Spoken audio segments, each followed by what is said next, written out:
Olá, seja bem-vindo a mais um Espaço Aberto para a Saúde. O uso de drogas atualmente pode ser considerado um problema de saúde pública mundial. No Brasil, sabemos que o uso desses tipos de substâncias estão associados à violência, agravos de saúde, acidentes de trânsito e danos, por vezes, irreversíveis. No programa de hoje, nós vamos falar sobre drogas.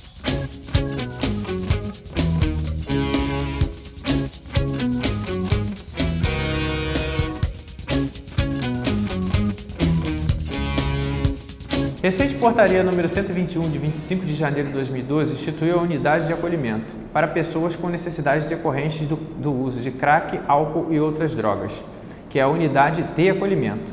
E ela faz parte do componente de atenção residencial de caráter transitório da rede de atenção psicossocial, que é o CAPS que nós conhecemos. Para abordar esse assunto de hoje, crack, álcool e outras drogas, nós temos aqui o psicólogo Júlio César de Oliveira Nicodemos, que é graduado e especialista em psicanálise e saúde mental pela UF, mestrando do Programa de Pesquisa Clínica e Psicanálise da UERJ, e também atua na Fundação Municipal de Saúde de Niterói, onde exerce a função de coordenador de equipe de referência infanto-juvenil para ações de atenção ao uso de álcool, drogas, né? Então, agradeço a presença do Júlio aqui no nosso programa. Eu que agradeço. E a gente vai começar agora a discutir, Júlio, a gente sabe que muitas pessoas querem saber por que o usuário de drogas lícitas ou ilícitas são tratados como clientes da área clínica mental, né? Que a gente sabe que tem o Centro de Atenções Psicossociais e tem uma ligação, um tratamento com pessoas que têm algum problema de ordem mental. Por que isso ocorre? Então, primeiramente agradecer ao convite do Jorge, né? Nada, seja bem-vindo. E dizer um pouco assim que, na verdade, a área não é clínica mental, é saúde mental, né? A gente chama de saúde mental porque é aquilo que trata do que quando as pessoas rompem os laços sociais. E aí sim, a psicose, né, é uma delas. Você falou dos CAPS, que atende psicóticos, né? E também o uso de drogas pode ser um desencadeador disso, também da ruptura do uso de drogas. Então daí a ligação, né? A pessoa ela acaba usando drogas e isso pode levar a alguma alteração mental, por isso são tratados nesses centros. Sim, não uma alteração mental, digamos assim, uma estrutura psicótica, né? A estrutura ela está colocada antes do uso da droga, né? Mas uma pessoa que é usuária de droga, ela pode ter problemas na vida dela e fazer com que ela rompa os laços sociais, os vínculos familiares, os vínculos de trabalho. Isso não é uma regra, né? Muitas pessoas usam droga e têm uma vida normal, digamos assim. Normal entre aspas, né? Mas aí dentro estaria as drogas tanto lícitas quanto ilícitas, né? Sim, o álcool, o cigarro.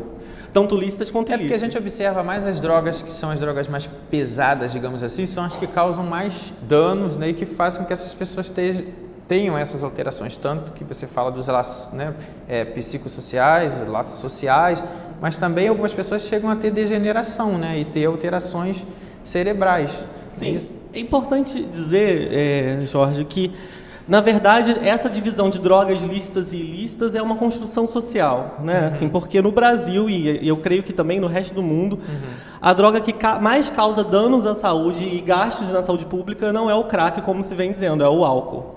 Né? Então é importante dizer assim, que um alcoolista pode ter problemas gravíssimos na vida. Pessoas podem beber álcool e passar a sua vida construindo inclusive laços através do álcool, né? O nosso carnaval é construído com álcool também, né? Mas também pode ser disruptivo e não conseguir mais trabalhar e não conseguir... E aí tem o trabalho da saúde mental, né? Isso é importante. E uma vez a gente chegou a conversar sobre o PET Saúde, né?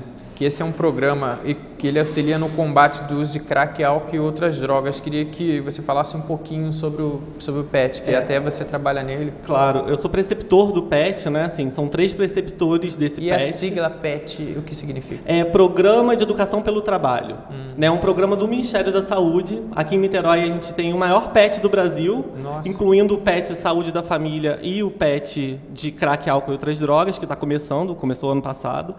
Eu sou um preceptor do PET, eu recebo alunos da UF para poder fazer uma capacitação pela prática. A universidade, às vezes, ela se isola um pouco nesse campo de ensinar teorias, ensinar técnicas, e o aluno acaba não tendo contato com os pacientes. Então, como é esse contato, essa dinâmica do... Então, eles fazem um estágio com a gente, né? E é um estágio pesquisa, digamos assim. Ao mesmo tempo que eles estão participando das atividades, propõem atividades dentro do CAPS, né? Ela acontece dentro do CAPS, e também no território onde esses pacientes estão.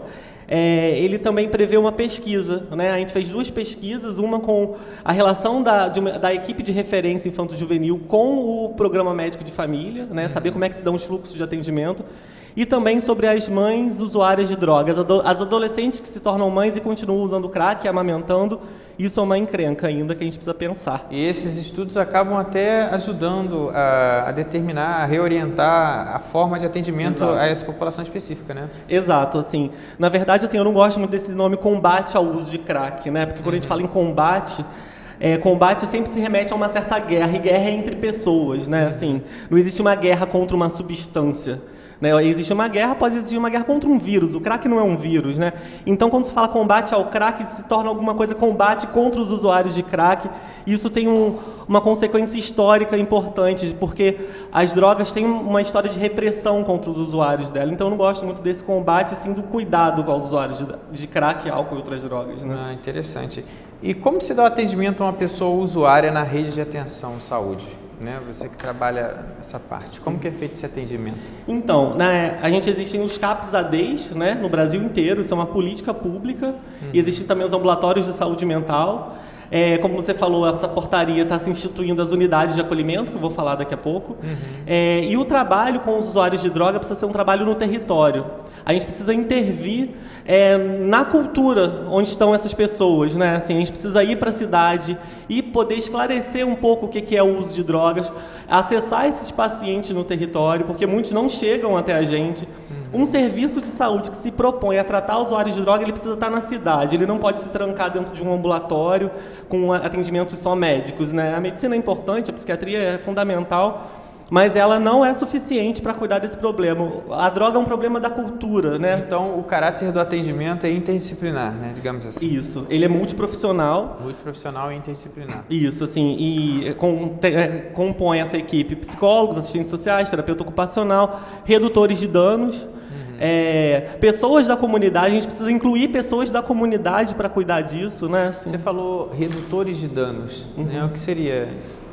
Redutores de danos são pessoas, eu não vou muito me estender na história dos redutores de danos, porque é muito interessante também, a gente pode falar disso em outro momento, mas os redutores de danos são pessoas que muitas vezes são da própria comunidade, que têm uma certa formação no cuidado de álcool e drogas e que vão produzir acesso ao tratamento. E acesso a isso, é o Joãozinho que mora numa determinada favela, tem um redutor de danos naquela comunidade e ele pode se remeter a ele para falar, cara, eu estou usando demais, como é que eu posso cuidar disso? Eu não quero ainda ir num tratamento na saúde, né? Interessante, que seria assim, se a gente fazendo uma analogia, um agente comunitário de saúde dessa área, né? Poderia fazer uma analogia, mas com uma certa especificidade. Isso, porque ele está mais preparado, né? Exatamente. Interessante.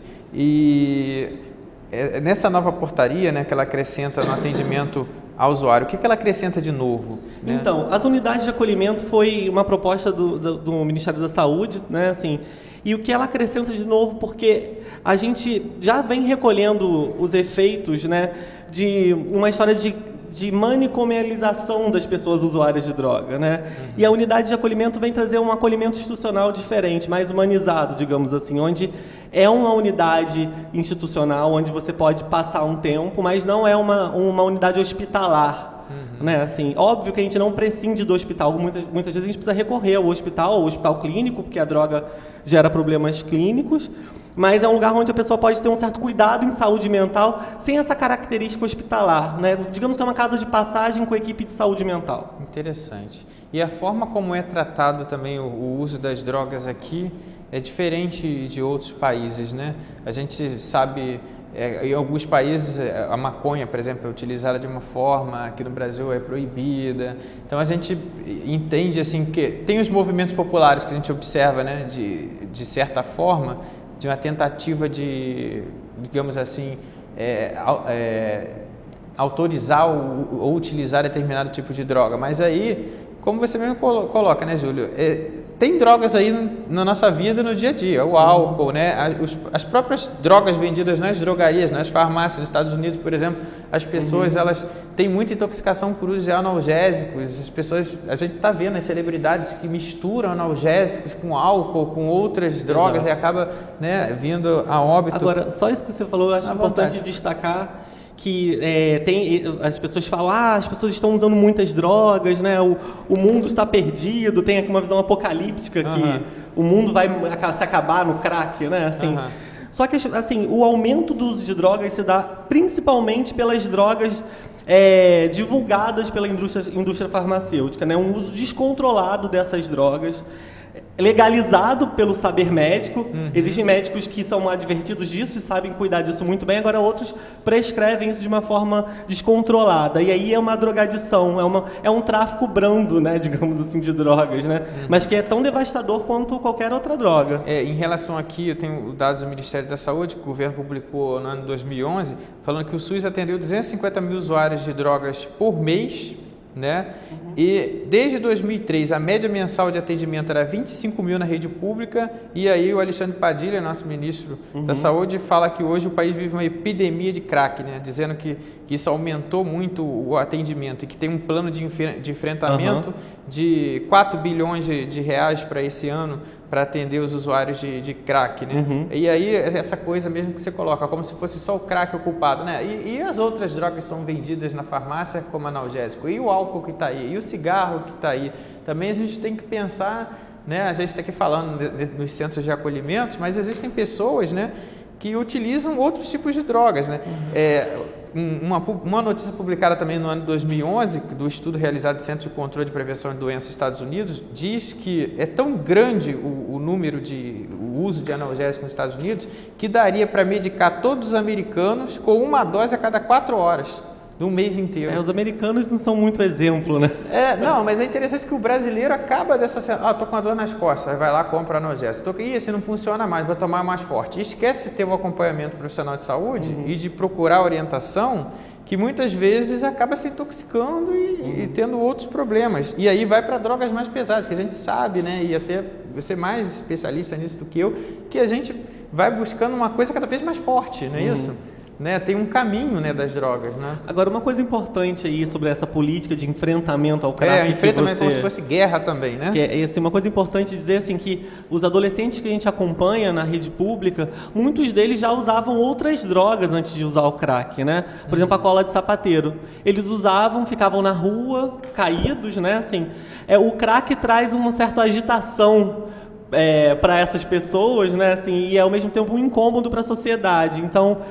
isso vem também de um certo valor moral do usuário de crack. É óbvio que o crack faz mal, a gente precisa cuidar disso, mas a gente tem que ter muito cuidado nesse momento para não confundir o que são os nossos valores, os nossos ideais, diante dessas pessoas que vivem, assim, antes dessa situação de drogadição, numa situação de miséria. Essas pessoas não estão na escola muito antes do uso de crack. Estão em vulnerabilidade, né? Já nascem assim, já nascem em algum local que é fácil o acesso. Inclusive, aqui teve um relatório mundial sobre drogas que é muito interessante, que eles destacam que em 2009 foram feitas 260 apreensões de drogas, em 2005 foram 25 casos.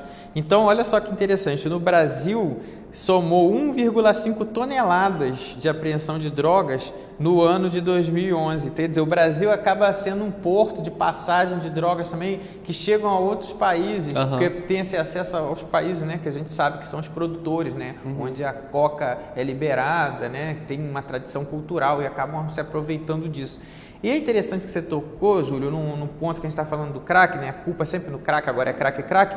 E também teve uma notícia sobre o Oxy, né? Que foi recente agora. É importante a gente falar, e ele começou a entrar pelo norte do Brasil, né? E hoje já está no estado-nação praticamente todo. E o Oxy, ele é uma variação mais barata do crack, que utiliza a pasta de cocaína igualzinha o crack. Ele é cocaína também, né? Mas só que na verdade ele utiliza tipos de solventes que são muito mais baratos e muito mais prejudiciais, né? Então a pessoa, ela acaba... Aqui está interessante que o BBC Brasil coloca a toxicidade de Oxy encurta a vida do usuário em 20% em relação ao crack. Os usuários de crack vivem pelo menos de 5 a 6 anos mais e 30% de quem usa Oxy poderão estar mortos depois de um ano. Então, achei isso tão... É um terrorismo, né? Tipo, você vai morrer, mas Não adianta, porque a forma de tratar, acho que é essa, como você mesmo falou, equipe multidisciplinar, uma interação. A sociedade, digamos, a classe média espera que isso aconteça mesmo, assim, que as pessoas morram rápido. Quando a gente propõe medidas de internação compulsória, por exemplo, isso na verdade é fazer com que essas pessoas desapareçam e não cuida do problema de fato como ele está instalado. Como né? você coloca, o problema é social, né? É da sociedade. Isso envolve a saúde, a assistência social, a cultura, a educação. A educação é fundamental, porque assim, esses adolescentes que a gente acompanha, eles não estão na escola muito antes do uso de droga. Então, como a saúde pode se conjugar com a educação para cuidar disso de uma forma interessante, não ficar só dando informação, porque a informação é importante, mas ela não é suficiente. A gente precisa fazer da escola um lugar para se viver. Né? Não é simplesmente um lugar onde você vai, senta, talvez você aprenda ou não um conteúdo e vai embora. É um lugar de formação humana, né? Assim. Lógico, formação do caráter, da moral, da construção, né, da pessoa que vai ser o cidadão futuro. A gente tem um quadro de perguntas por e-mail. Vamos para as perguntas por e-mail agora. Temos aqui uma pergunta, Júlio. Essa pergunta é da Simone Souza. Como poderia ser feito a conscientização da família no sentido de orientar os filhos para evitar problemas com drogas? Ela é cabeleireira de São Gonçalo. Então, como eu falei, eu acho que essa coisa da informação é importante, mas isso não é suficiente. Eu acho que, para além do uso de drogas, a família precisa se interessar pela vida do filho, né, do adolescente, precisa querer saber dos problemas que ele vive. Se envolver, né? Se envolver. Assim, a construção de vínculo é muito importante. Você tomar a sua família como referência, não só a família, mas, sei lá, ter adultos que possam ser referências interessantes para essa pessoa, porque a gente já parte do princípio que a gente precisa dar informação sobre a droga, né? E existem muitas outras coisas que acontecem antes disso e que são problemas também, né? Assim, se a gente não conseguir cuidar dessa maneira, assim, desde a infância, desde os primeiros anos de vida, poder ser uma referência para essa criança. Interessante. Né? A Gisele do Nascimento Barbosa, ela é dona de casa do Rio de Janeiro, ela pergunta: o usuário de drogas e álcool tem ligação com a genética? É uma boa pergunta, assim.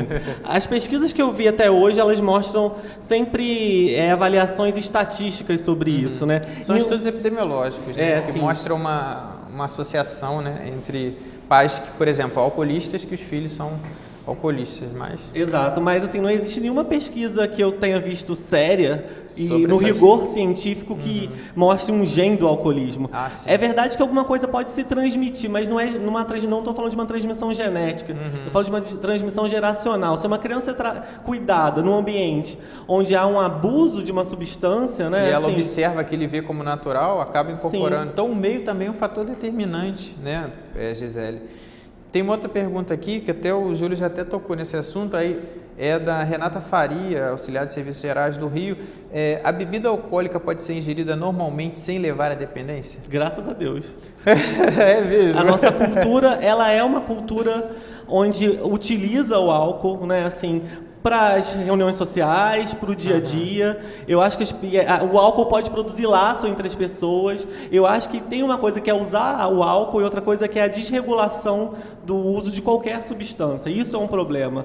Mas a nossa cultura, o carnaval, as festas são atravessadas pelo uso do álcool. Combater o álcool é combater a cultura brasileira. Não é possível pensar isso, né? Interessante. Essa é a sua opinião. Como faço para conseguir atendimento para um parente usuário de drogas no SUS? A Mônica Mendonça, funcionária pública de Niterói, pergunta. Claro, assim, ela pode recorrer aos CAPs-ADs, né? Os CAPs são os especializados em usuários de álcool e outras drogas. E podem também procurar ambulatórios de saúde mental. Se for um adolescente aqui em Niterói, por exemplo, pode procurar o Conselho Tutelar. A gente é uma equipe que vai até o Conselho saber se esses adolescentes estão chegando lá e como que a gente pode cuidar. Então, no caso, se for em Niterói, a pessoa ela vai buscar, se for criança, o Conselho Tutelar, e se já for adulto, vai ter como referência o CAPS? Na verdade, não. Assim, ela pode procurar o Conselho se for criança ou adolescente, mas pode procurar também o CAPSI, que é o CAPS Infanto-Juvenil, né, assim, que é um lugar que também atende crianças e adolescentes usuários de drogas. Né, assim. Aqui ela não coloca, por isso que eu queria que a gente discutisse um pouco mais, que ela coloca um parente, né? Então, assim, se for um adulto, né, como é que é feito? Ela pode se dirigir ao CAPS AD mais próximo. Aqui em Niterói nós temos um CAPS, o CAPS Alameda, que fica no Fonseca, número 129, e ela pode se dirigir lá e pedir o atendimento, que isso vai começar a ser feito.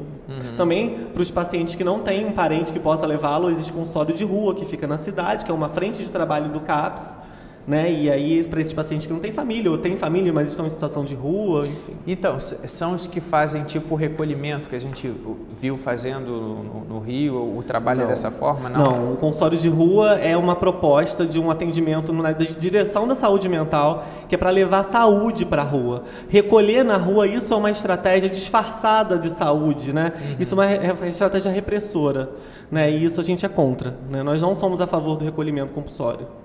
Então, esse recolhimento compulsório, digamos assim, a força, né, para poder a população entender, do morador de rua, usuário de cola, ou seja lá o que for, vocês são contra porque tem a política de promover a saúde. Mas como tirar essa pessoa, então, como que é o investimento, né, de capital, assim, não só de dinheiro, mas de capital social do município, digamos assim, nessa área, né, que a gente até discutiu um pouco antes, né, fiquei falando mais da sua atuação no município.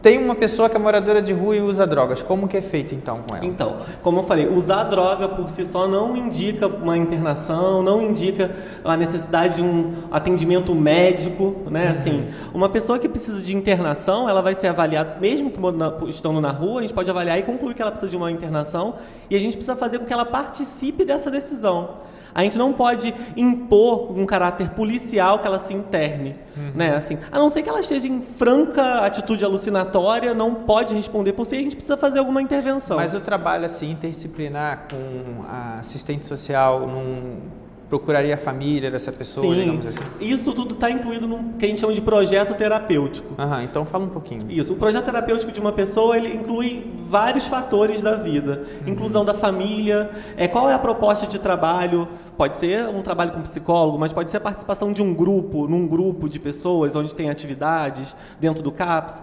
Pode ser, por exemplo, o consultório de rua, acessar essa pessoa na rua e, sei lá, tem pessoas que têm problemas graves com DSTs, né? Estão na rua, se prostituem. Essa pessoa precisa ter acesso a preservativo, a essas coisas. Então, assim, o nosso trabalho vai na direção de promover a saúde. Olha só, tem uma pergunta do Maurício Oliveira, ele é cozinheiro. É verdade que não existe cura para o alcoolismo? Por quê? Então, eu, nesse tempo de trabalho, eu já vi muitas pessoas que passaram sua vida desde a adolescência usando álcool e continuam com 70 anos usando álcool. E é bem possível que elas podem morrer disso, né? Assim, existem outras pessoas que conseguem, através do trabalho, intervalos desse uso de álcool. Então, o álcool ele não é um uso menos prejudicial, né? E aí está a redução de danos, já que a pessoa não quer ou não pode parar de usar, a gente precisa promover formas que ela continue viva, né?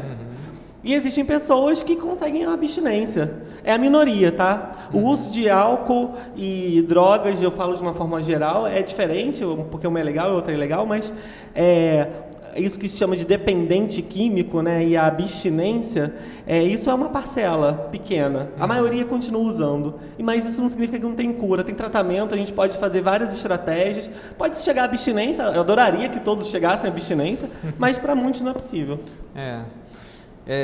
O Daniel Ronaldo pergunta, por que hoje o consumo de drogas é tão grande? Seriam os problemas pessoais que levam as pessoas a isso ou existem outros fatores? Né? E você, como psicólogo, tem uma resposta boa, ele é estudante de São Gonçalo. Então, eu não sei se eu posso... Existe um consumo de drogas aí que eu falei, mas esse consumo de drogas inclui também as drogas prescritas pela psiquiatria e por outras especialidades médicas, né, o Rivotril, né, assim. Isso, na verdade, é uma praga, né, assim. As pessoas tomam Rivotril como se estivesse tomando água para dormir. Isso causa uma série de comprometimentos. Então, eu prefiro falar que tem um aumento do consumo de drogas, mas se a gente incluir essas também, né, é óbvio que essas drogas psiquiátricas, elas são importantes e fundamentais para o tratamento. Mas teria essa relação, como o Daniel coloca, de pessoas com problemas pessoais, assim, depressivos, de pessoas que se sentem sozinhas e acabam procurando o álcool, né, e depois outras drogas, tem essa relação? Olha só, a droga, legal ou ilegal, e mesmo essas drogas, o café, o cigarro, elas são recursos da cultura, como eu falei, né? E a gente, diante do mal-estar na vida, a gente recorre à droga, né? Seja fumar um cigarro, seja tomar uma cerveja com os amigos, elas são necessárias, assim. Pensar um mundo sem droga é um lugar complicado, né? Assim, porque todas as culturas utilizaram a droga de alguma maneira diante dos mal-estares. O que a gente precisa fazer é conseguir regular esse uso, né, de uma forma que não seja tão devastador.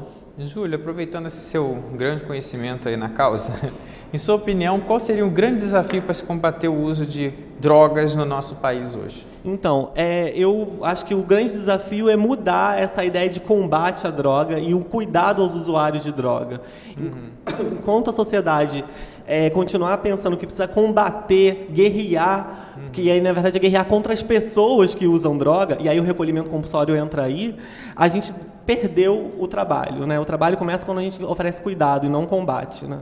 Aí, então, no caso, seria ter um trabalho social muito mais de conscientização e aprender a conviver com essas pessoas do que bani-las, né? Como se não existissem na sociedade. Não é possível pensar um mundo sem droga. A gente precisa parar de achar que é possível um mundo sem drogas. Não existe essa possibilidade. A droga existe, sempre existiu. Ela é um recurso da cultura. Agora a gente precisa conseguir criar dispositivos reguladores disso, né? Seja a comunidade, a própria Secretaria de Cultura, oferecendo cultura, a educação, a saúde. E aí sim a gente pode ter um trabalho interessante de regulação disso, né? Muito interessante. Então, a gente agradece a presença do Júlio aqui no nosso programa. Eu que agradeço. Psicólogo, atua na Secretaria de Saúde de Niterói e está fazendo mestrado em pesquisa clínica na UERJ. A gente agradece a audiência de vocês e até o nosso próximo programa Espaço Aberto para a Saúde.